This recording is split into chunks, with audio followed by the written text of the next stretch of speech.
The man with the leg brace stood up in the middle of my mother's speech, and the whole barn heard the metal hinge lock as he straightened.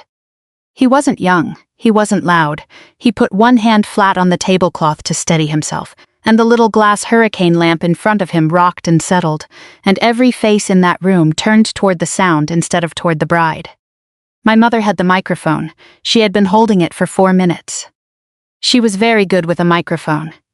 She had the kind of voice that made 180 people lean in a little, and she had just finished a sentence about me, and people were still laughing at it when he stood. He took out his wallet, not fast. A man in his 60s taking out a worn leather wallet in front of a wedding is not a dramatic thing to watch. He opened it, and he slid something out from behind his driver's license, and it was small and rectangular and yellowed and sealed in plastic, and he held it up between 2 fingers the way you hold a ticket you have been asked to produce. "Ma'am," he said to my mother, "I'd like you to read the name on this out loud." My mother laughed. It was a lovely laugh, it always was. He didn't laugh with her, and he didn't lower his hand. I was at table 11, near the door, where I always sit, with a plate I hadn't touched and a glass of water I had been nursing for an hour. And I want to be honest with you about something before I tell you the rest of this. I had no idea what was on that card. I had never seen it. I didn't know that man's history, and he didn't know mine, and neither of us had come to that wedding looking for anything. 9 seconds later, my mother would stop laughing, and the story my family had told about me for 12 years would come apart in front of everyone she had ever wanted to impress. But you need to understand how a story like that gets built before you can understand how fast it falls. I had 36 hours. That's what I want you to hold on to, because it explains a lot of the choices I made that weekend and most of the choices I'd made for a decade. 36 hours of leave, door to door, and 11 of those hours were driving. I left Dover a little after 4 in the morning with a garment bag on the back seat and a coffee I didn't finish, and I drove west into Pennsylvania while the sky came up gray and then gold over the ridges. My name is Adaline Serrano. My family calls me Addie. I'm 37 years old, and I'm a major in the United States Air Force, and my job is to keep people alive at 30,000 feet.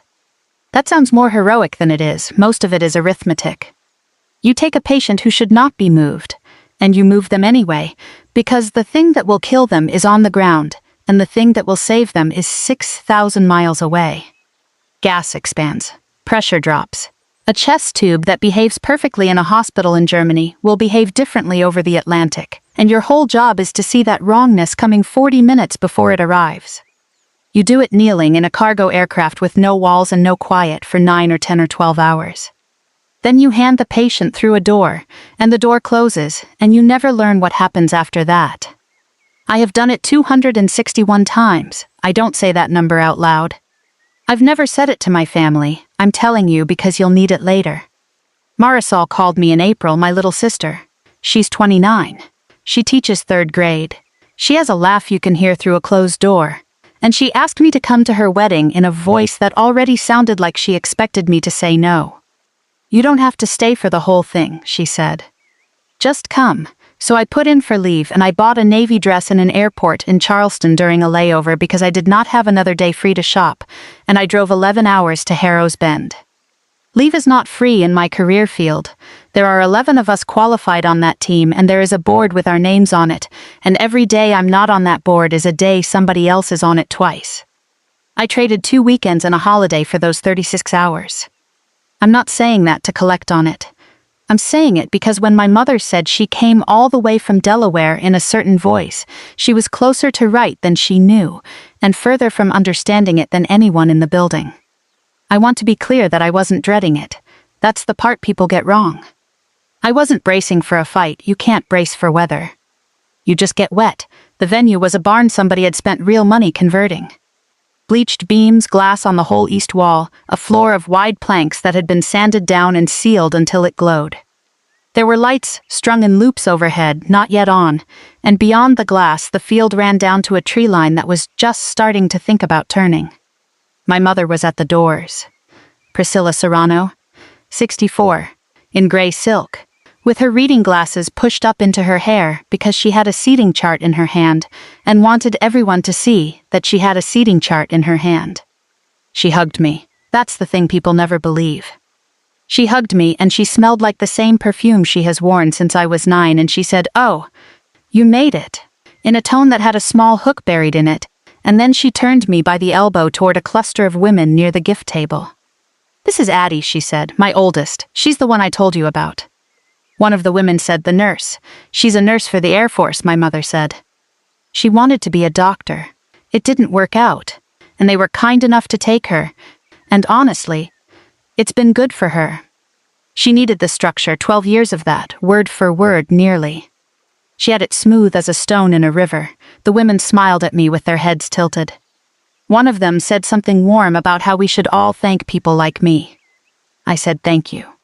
I have learned that thank you ends a conversation faster than a correction does, and I had 36 hours, and I was going to spend them on my sister, not on this.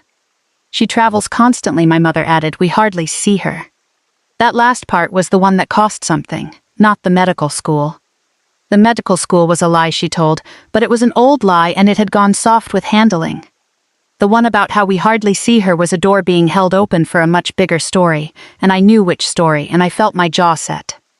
I went and found the bar and asked for water. My Uncle Ray found me there. He's my mother's brother. He sells commercial flooring, and he has the gift of asking a hostile question in a tone so friendly that if you answer it honestly, you look like the difficult one. "There she is," he said, the wanderer. "Hi, Ray. You still in Delaware? Or is it Texas now? I can't keep up with you." He tapped my shoulder with the back of his hand. "That's not a criticism, Delaware." "Good." He drank some of his beer. "You know your mother's been planning this for 11 months.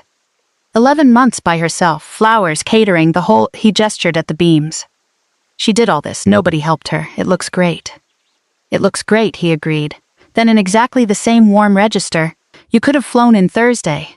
You know." Given her a hand, and that's a wave one, if you want to know what one looks like. It's deniable. He'd have been genuinely wounded if I'd called it what it was.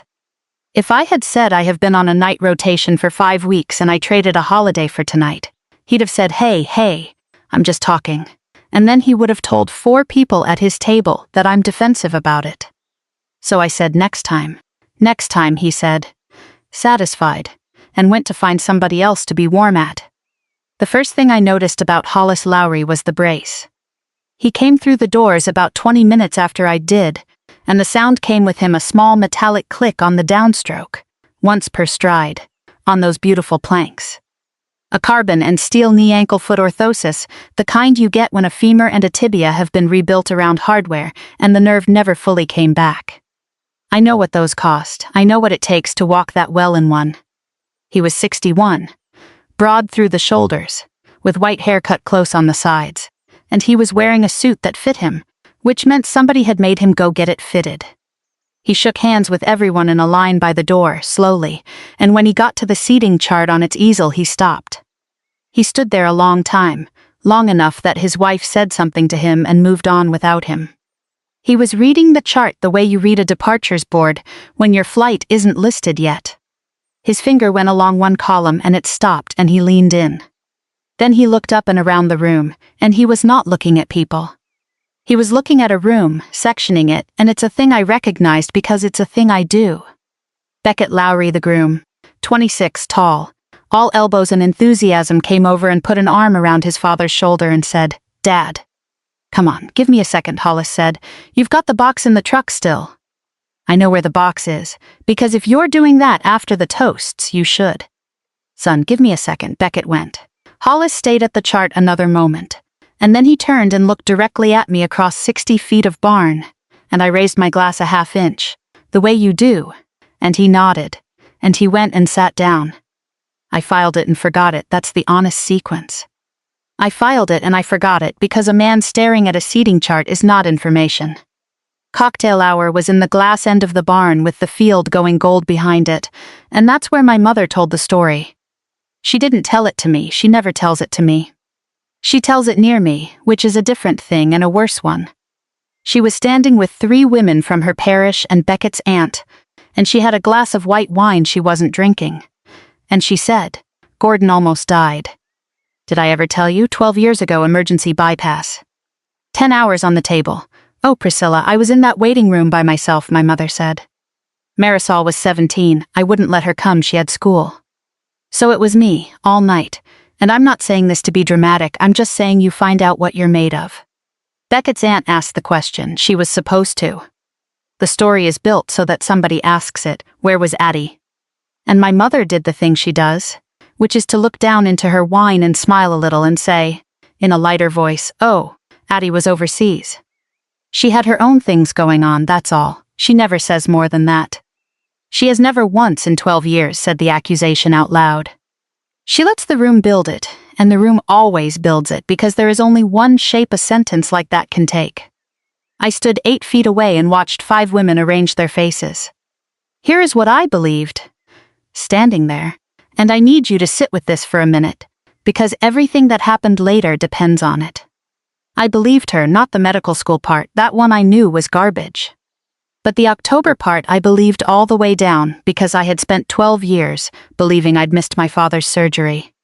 I thought I had been unreachable. I thought a message had gone somewhere and died in a queue while I was in the air, and by the time I came off crew rest and got to a phone he was out of the ICU and stable, and my mother's voice on the line was flat and short. And she said, "It's handled, Adaline, and I have never in my life pushed on a door that somebody was holding shut like that." I carried that. For 12 years I carried the idea that I was a woman who had been somewhere else when it mattered, and I built a lot of my behavior around it, the leave I took, the calls I made, the guilt I paid down in installments, and I never once checked the arithmetic. That's my failure in this story, I want it named. I am extremely good at catching a wrong number on a chart at 3 in the morning at 30,000 feet, and I never audited the one number that had been sitting in the middle of my own life since I was 25. Marisol had a room upstairs over the kitchen, and one of her bridesmaids came and got me out of the cocktail hour because the bustle on the dress had failed. It had failed badly. Somebody had sewn the loops on with the wrong thread, and 2 of them had let go, and there were 4 women standing around my sister in a hot little room under a sloped ceiling. All of them holding a piece of fabric, none of them holding the piece that mattered. "Nobody move," I said. I got down on the floor behind her and found the seam. It's the same skill as anything else. You don't fix what's loose, you find the thing that's actually taking the load, and everything else is decoration. "There's a sewing kit in my bag," Marisol said. "There's a hemostat in my car." "A what? Send someone." I looked up. Keys are in the navy clutch on the chair. Silver thing with a clamp, front pocket, black case. A bridesmaid ran, and while she was running, the room got quiet in that way rooms get quiet when there's suddenly only 2 people in them who matter. My sister looked down at me. I was on my knees on a plank floor in a rented room with a mouthful of her dress. "Addie, don't move. Can I ask you something?" "Do you actually like it? Your job," she said it fast. "Because Mom says she says you took it because you had to, and I've never once heard you say anything about it, and I'm 29 years old, and I don't know what you do all day." I could have told her right then, "I want you to sit with that because I've sat with it plenty." There was a window there, maybe 4 seconds wide, in a hot room over a kitchen, with nobody else listening. And I could have said, "I keep people alive in the air. I've done it 261 times, and it is the single best thing about me." What I said was, "It's a good job, that's it. It's a good job, Mari." She let out a breath, and the bridesmaid came back with the hemostat, and I clamped the bustle and it held for 6 hours, and that was the end of the only real chance I had to tell my sister the truth about myself with my own mouth. I've thought about that window a lot, about how it wasn't my mother who closed it. The guest book was on a side table near the gift stack, a fat cream-colored thing with a fountain pen next to it that somebody had actually filled with ink. I signed it just before dinner. I wrote 3 lines to my sister. It took me a while because I write slowly. It's a thing about my handwriting I print. All capitals, small and square and very even, with the numbers slashed. Because for 14 years I have been writing on forms that another human being will have to read in bad light while an aircraft is moving. And if a 7 looks like a 1, somebody can die. I was capping the pen when the brace clicked behind me. "Ma'am, Sir Hollis Lowry," he said, Beckett's father. "Adaline Serrano, Marisol's sister." He was looking at the book. "Not at my face, at the page you print," he said. "I do, all capitals, it's a work habit." He was quiet for a second, and then he said, "Ma'am, have you ever flown the Ramstein route?" There is a particular thing that happens in my chest when someone finds a door I keep closed. And it isn't fear, it's something closer to fatigue. It was a wedding, my sister's wedding. I had 36 hours and 11 of them were spent, and I did not want to spend the rest of them being a subject. I've flown a lot of routes, I said, I understand. Are you a flyer, sir? Dirt, he said, civil engineering. 30 years, he tapped the brace with 2 knuckles. This is from the last one, that's a good one, I said. The brace, whoever fitted you did good work, something went across his face. He looked at me then, properly, and I could see him deciding whether to say a thing. You'd know, he said, I'd know. He nodded slowly.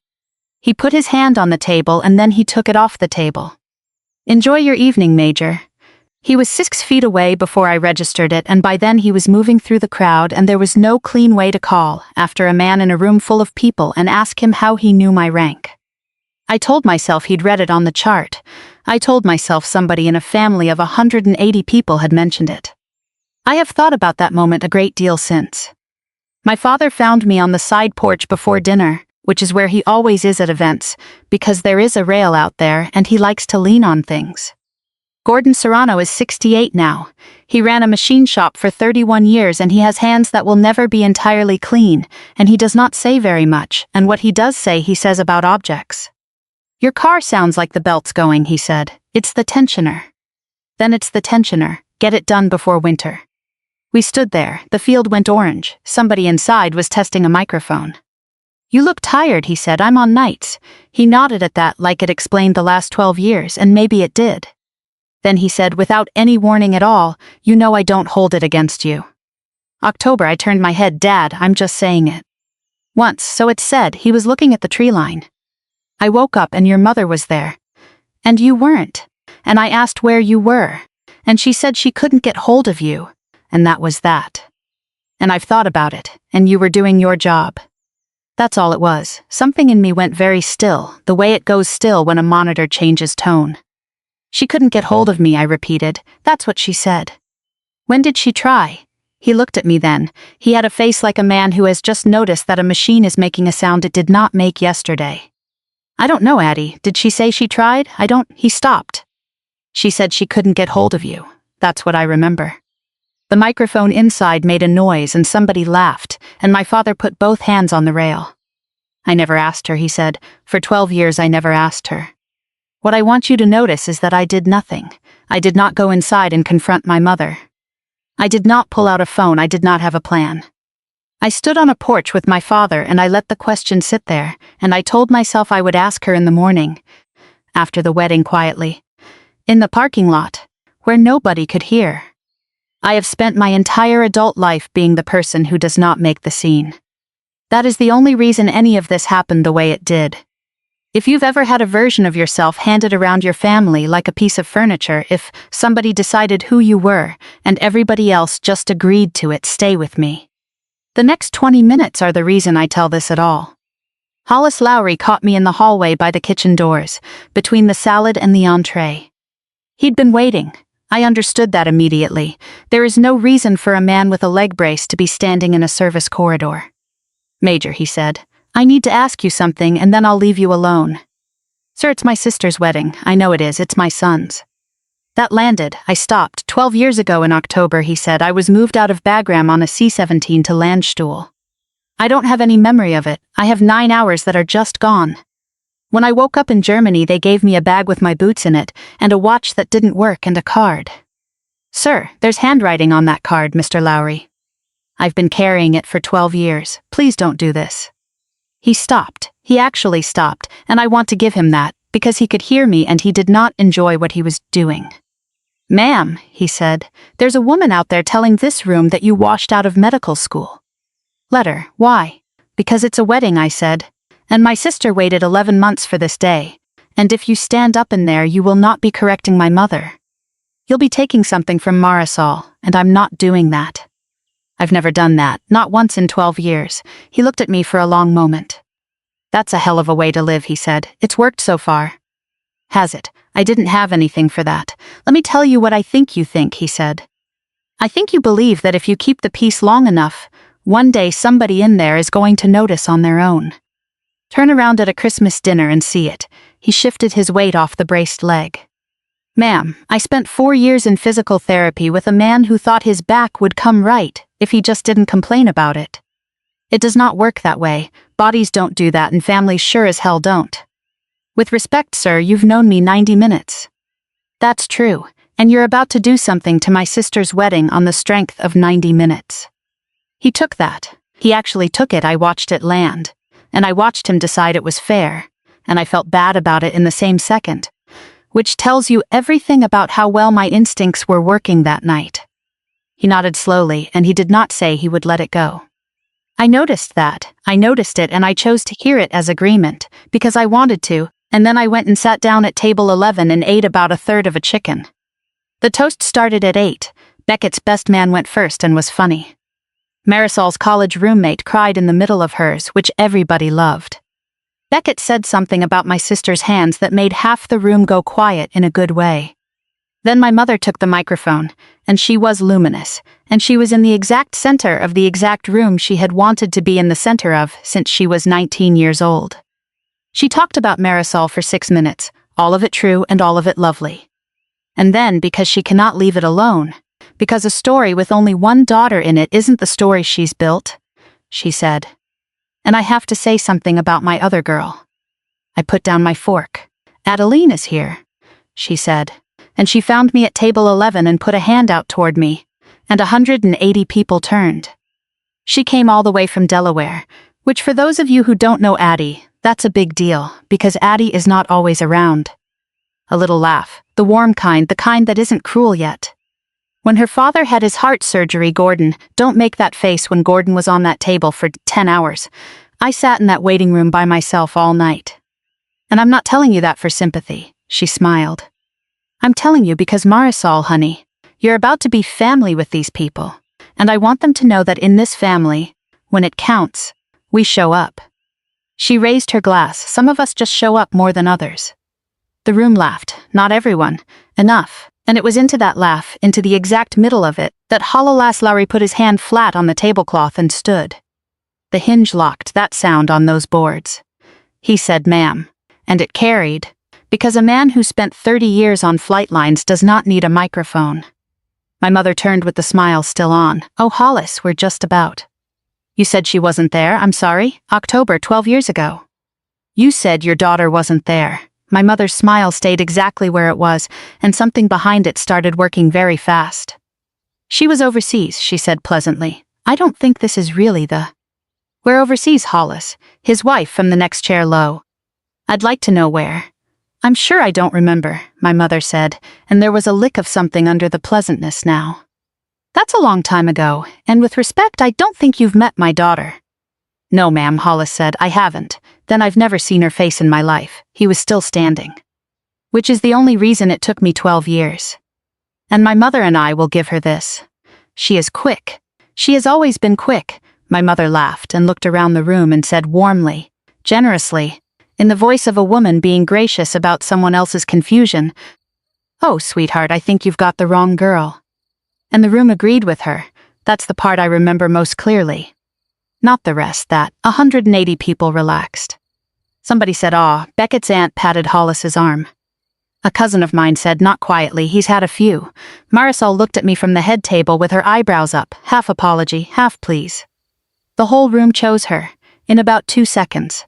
They took the story that had been running for 12 years, because it was smooth and it was easy and it was already there. And I understood something in that half second that I had never understood in 12 years of being on the wrong end of it. She wasn't winning because she was cruel.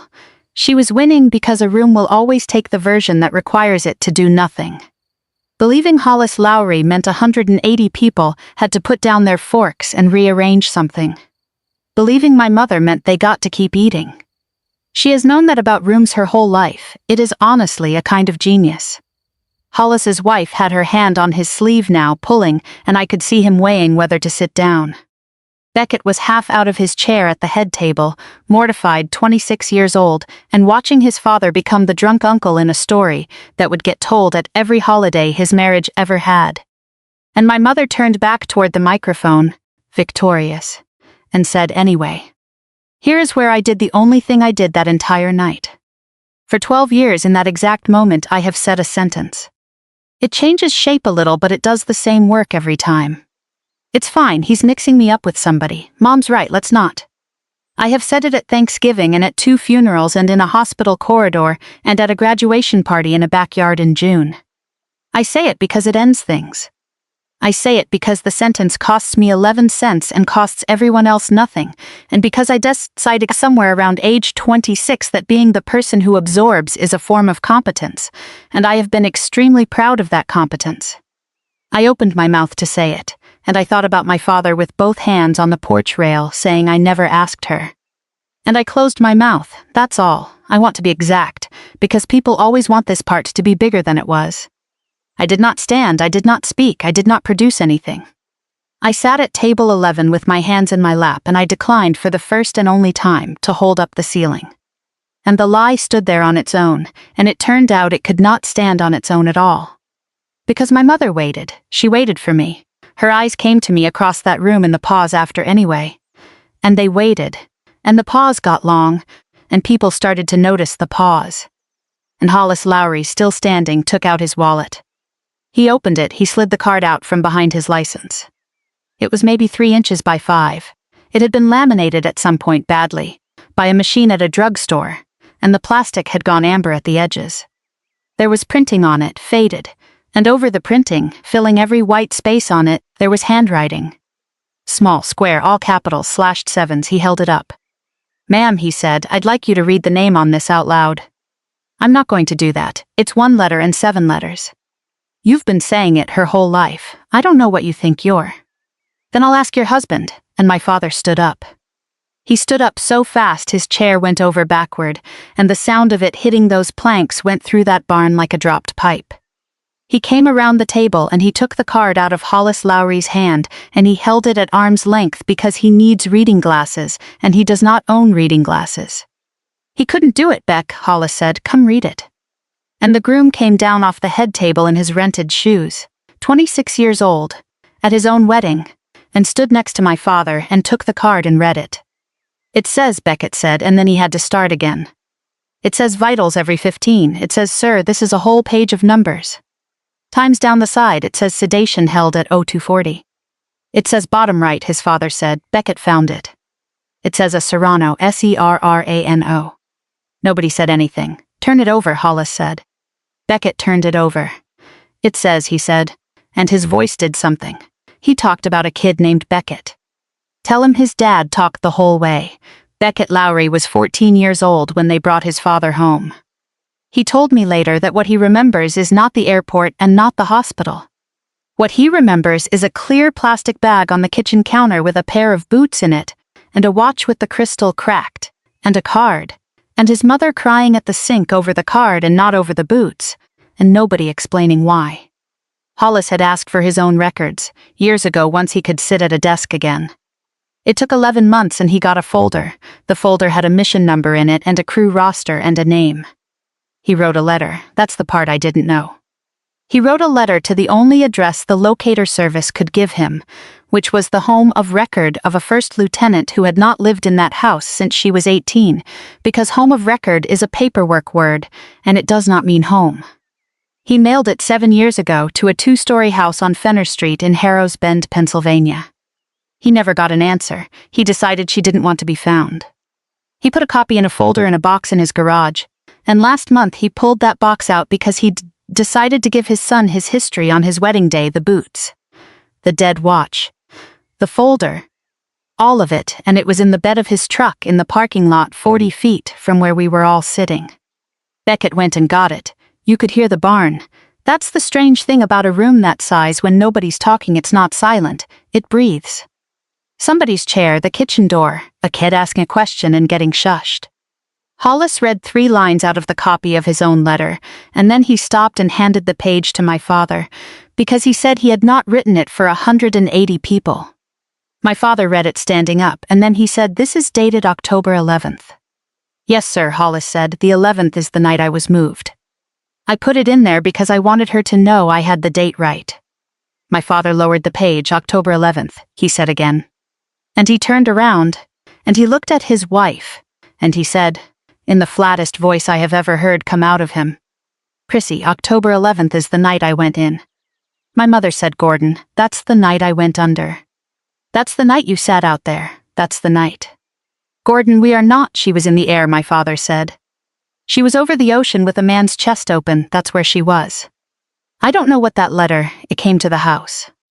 And there it was, it came to our house, my father said. 7 years ago, to Fenner Street. Who brings in the mail? My mother did not confess. I want to be accurate about this because I know how these stories usually go, and mine doesn't go that way. She did not break down, she did not admit anything. What she did was much smaller and much worse. She said, I don't remember every piece of mail that comes into that house. And my father said, do you remember whether you called her? And my mother said nothing. 3 seconds. 4. In a room with 180 people in it. Then she said, you were dying. I had a 17-year-old at home.